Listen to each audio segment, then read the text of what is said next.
Cześć, witajcie na kanale portowym. Dzisiaj pożeglujemy na Zatoce Gdańskiej.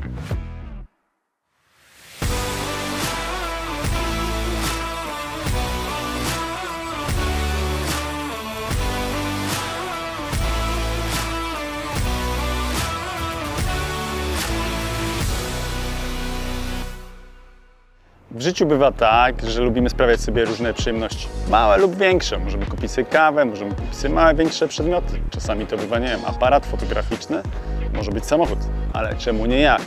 I dzisiaj zobaczymy taki jacht właśnie. Za chwilę spotkamy się z Tomaszem Bartkowskim, przedstawicielem firmy Powerboats Poland, która jest dealerem stoczni Beneteau w Polsce, a za chwilę właśnie zobaczymy jacht Oceanis 54 Yacht. Chodźcie zobaczyć to cudo. Mogę wejść? Dzięki. Co dzisiaj w planach? Żeglowanie, zapraszam. Na Zatoce Gdańskiej? Tak, mamy świetną pogodę, świetną łódkę, także rzucamy cumy i w drogę. Lecimy.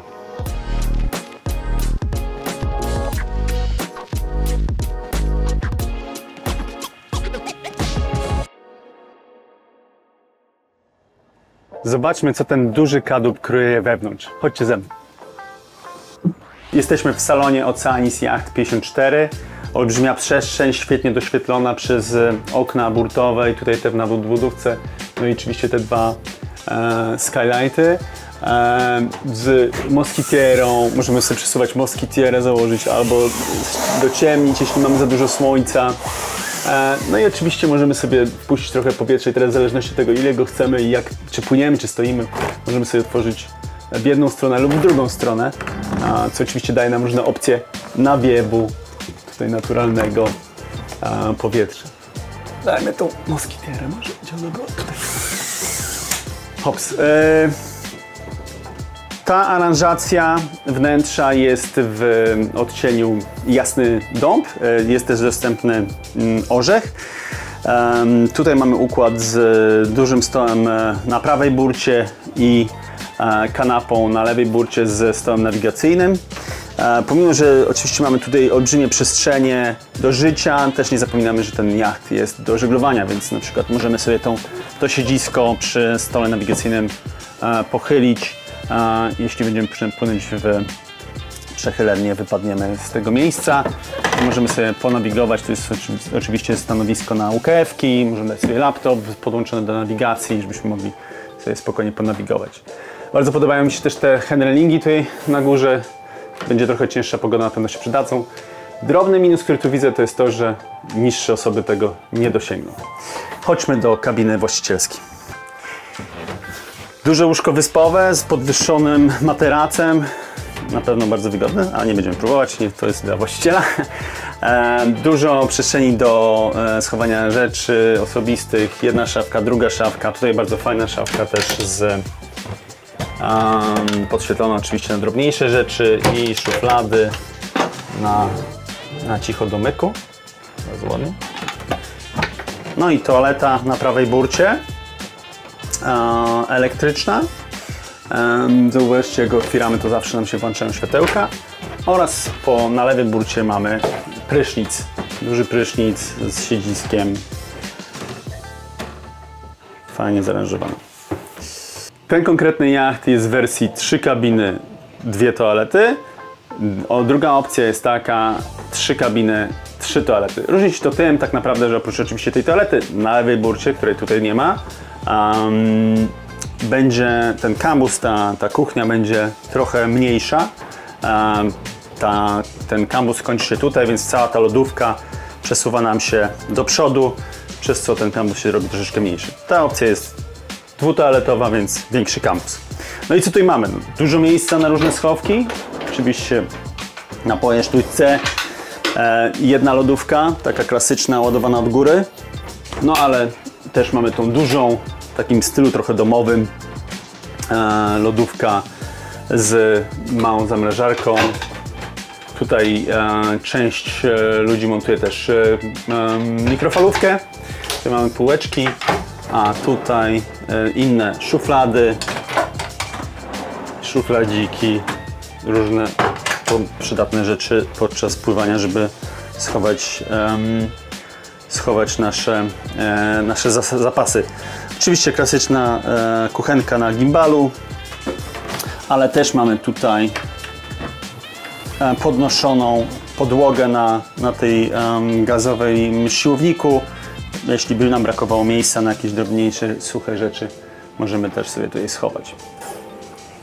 Wracając na prawą burtę, miejsce na telewizor, a tutaj mamy naszą szafkę elektryczną ze sterowaniem oświetlenia i całej elektryki. Możemy przełączyć różne rzeczy, możemy sobie włączyć jakieś światełka przeróżne, wyłączyć wszystko jednym przyciskiem. Taki multifunkcyjny dotykowy ekran. Dalej dźwięk, sterowanie różnymi systemami też na ekranie dotykowym. Ale oprócz tego oczywiście nie zapominamy o klasycznych po prostu wyłącznikach głównych, które mamy tutaj klasycznie poprzez przełączniki dostępne, bezpieczniki, także łatwo dostępne. Jeśli by było potrzeba, szybko możemy tutaj zadziałać. Idąc dalej w kierunku rufy, mamy toaletę dzienną, główną toaletę, więc mamy oczywiście toaletę elektryczną, normalny zlew z schowkami, ale też mamy oczywiście prysznic z zamknięciem, także spokojnie można tutaj korzystać z tego. No i oczywiście wyjście do prawej kabiny, także mamy wejście do tej toalety z prawej kabiny rufowej. Ten układ jest trzykabinowy, więc kabina dziobowa i dwie kabiny rufowe. One są dosyć bliźniacze. Chodźmy do tej lewej. Dosyć klasyczny układ, ale ładnie podświetlony, obszerny, z oknem burtowym, ale też klasyczne okna w kokpicie i nadbudówce. Dużo przestrzeni do przechowywania z szafeczkami, z własnym podświetleniem. Pomiędzy kabinami oczywiście znajduje się silnik. Tutaj mamy Yanmar 110-konny. Dzięki tym tak szeroko podnoszonym schodom mamy świetny dostęp. Te najważniejsze komponenty silnika pod ręką, impeler, filtry, odstojniki. Też widzimy elektroniczne napędy z manetki. No i akumulator startowy. Tutaj wszystko pod ręką.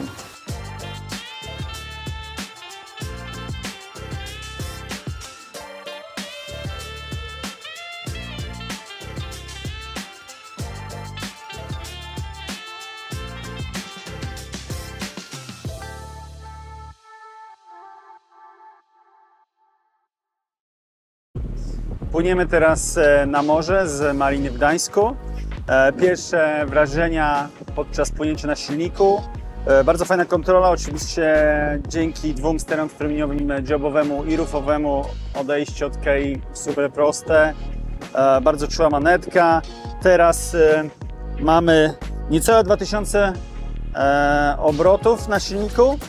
I robimy 7 węzłów, w zależności jak zawieje, około 7,0 do czasami spada 6,8, jak będzie większy szkło, to nam łódkę zwalnia ten przedni wiatr. Także całkiem fajne osiągi, jak dosyć mało, na tak małe obroty. Sama pozycja do sterowania też fajna, ergonomiczna, duża widoczność. Muszę przyznać, ja mam 1,86 m, na stojąco nie widzę wszystkiego, super. Jak usiądę, mam pełen przegląd tego, co się dzieje przed dziobem. Pomimo tego, że mam postawiony ten olbrzymi spray hood przed nami, ale są duże szyby, bardzo czyste, więc widoczność tutaj do sterowania jest. Wypłynęliśmy z portu, płyniemy na morze. Powiedz, za co lubisz ten jacht? Co jest wyjątkowego w tym modelu? Benetton Oceanis 54 jacht to jest jednostka oparta o sportowy kadłub francuskiej stoczni Benetton, linii First. I jest to bardzo sprytny koncept, bo z jednej strony mamy bardzo fajny, bardzo dobrze żeglujący kadłub i szybką jednostkę, a została nadbudowana te sportowe umiejętności i ta taka zadziorność jachtu została obudowana wszystkimi elementami, które podnoszą jej komfort, wypoczynek, luksus na jednostce tej wielkości, to otrzymujemy to, czego byśmy oczekiwali od takiego jachtu. A dzięki tym kształtom tutaj wokół nas, które później pewnie pokażemy, jesteśmy w stanie, stocznia była w stanie zbudować tak fajny kokpit z leżankami, z dużymi leżankami bądź 2 stołami w kokpicie właśnie w tej części i przejściem, co jest chyba unikatem na rynku w tej chwili. Wygodne przejście bez wychodzenia na ławkę wokół jachtu, czyli przy tej otwartej rufie nie musimy wychodzić przez siedzenia czy przez zamkniętą rufę i wygodnie chodzimy czy do obsługi żagli, czy do materacy dziobowych. Także to są takie mocne punkty. Z jednej strony żeglarskie DNA tego modelu, a 2 właśnie bardzo duży komfort i możliwość bardzo mega przyjemnego spędzania czasu. No tak jak widzimy te opcje tutaj, sztywny hardtop, do którego możemy dopiąć kurtyny, tak jak wspomniałem, leżanki, bardzo wygodne kabiny. Mamy garaż oczywiście, tutaj jesteśmy w stanie schować ponton albo być bliżej wody na kotwicy. Lista elementów i lista wyposażenia jest naprawdę długa.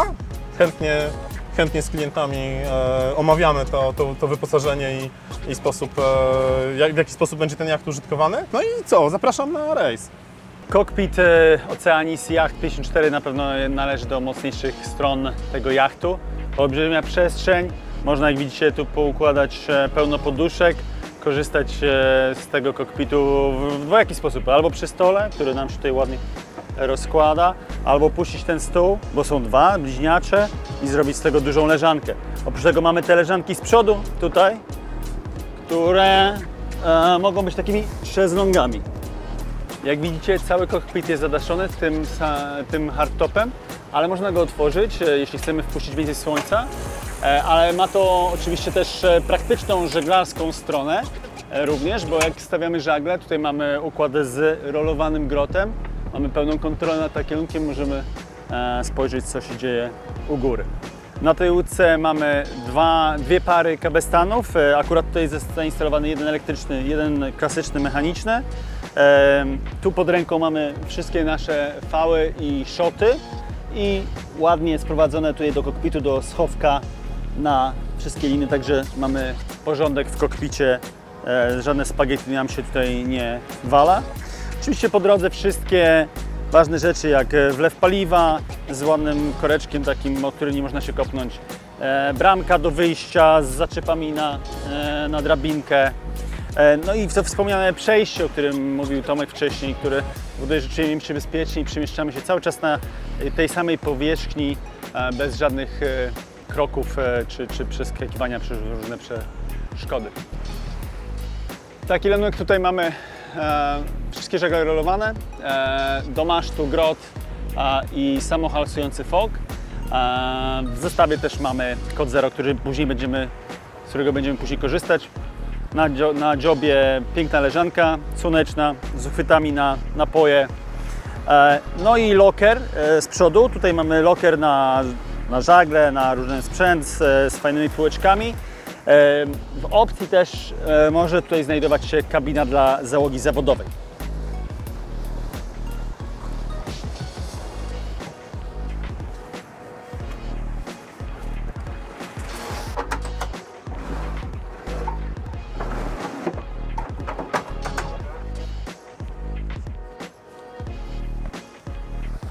Sam dziób jest wykończony bukszprytem z zaczepem na kod Zero, ale pod spodem mamy też tą potężną kotwicę Danforta 302-kilową, także myślę, że możemy tu spokojnie być pewni o dobre kotwiczenie w najcięższych warunkach. Jesteśmy już przy główkach wyjściowych portu gdańskiego, a wypływamy na morze, zaraz będziemy stawiać żagle.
Wróciliśmy z Zatoki Gdańskiej, wspaniałe warunki od 12 nawet do 18 węzłów.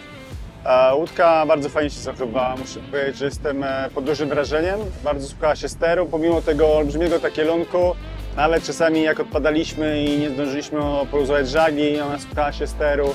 Widać, że ten układ dwóch sterów działa dobrze, także pełna kontrola. Ewidentnie bardzo łatwo wprowadzić tą łódkę w prędkość około 7 węzłów bez większego wysiłku.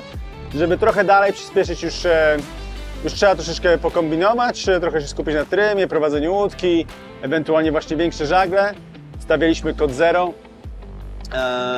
i prawie osiągnęliśmy 10 węzłów. Widać, że zwłaszcza przy tym takielunku, gdzie mamy oba żagle rolowane, te powierzchnie są trochę mniejsze. Te ekstra konie mechaniczne są potrzebne z wiatrem, żeby osiągnąć większe prędkości. Model Oceanis 54 Yacht, widać, że to jest dojrzała konstrukcja, jest budowana od 2021 roku, to była data premiery. Widać, że wszystkie jakieś potencjalne dziecięce choroby zostały tu wychwycone. Nie znalazłem większych problemów, które by mi bardzo przeszkadzały. Oczywiście, jak każda łódka, jest subiektywna w odbiorze. Nie? Jednemu może bardziej przypasować. Ja mówiłem, że może jestem trochę za wysoki do tego Bimini, żeby widzieć do przodu, jak stoję. Ale jest to tak naprawdę subiektywne rzeczy. Są obiektywnie bardzo wiele takich wygodnych smaczków, jak chociażby to oparcie, bardzo fajnie się tutaj steruje. Te podnóżki wprost zgapione z jachtów Volvo Ocean Race. Daje to takie poczucie, jak się tak łódka nachyla i masz ten podnóżek, się jest wysoko na tej burcie. To jest fajne poczucie i kontroli, i wygody. Ta łódka ewidentnie jest stworzona dla żeglarzy. Pomimo tego komfortu i wszystkiego, co widzieliście w środku, jest bardzo dzielna, słucha się steru i czuć w niej taką pewność w żeglowaniu. Na pewno właścicielowi przysporzy wiele radości, wiele miłych dni na wodzie. Na pewno się interesujecie, ile to kosztuje. Więc cena zaczyna się od 590 000 euro netto. Jak usłyszeliśmy przed chwilą, taka w pełni wyposażona na wypasie, w cudzysłowie, łódka to jest między 800 a 900 000 euro. Także taka jest cena na spełnienie marzeń na pokładzie tej jednostki. Słuchajcie, jeśli Wam się podobał ten materiał, subskrybujcie ten kanał, jeśli tego jeszcze nie zrobiliście do tej pory. Oczywiście będziemy wdzięczni za wszystkie kciuki do góry i komentarze. Dajcie znać, jeśli byście chcieli zobaczyć więcej takich testów czy prezentacji, czy to był fajny materiał. Dzięki i do zobaczenia na kanale portowym.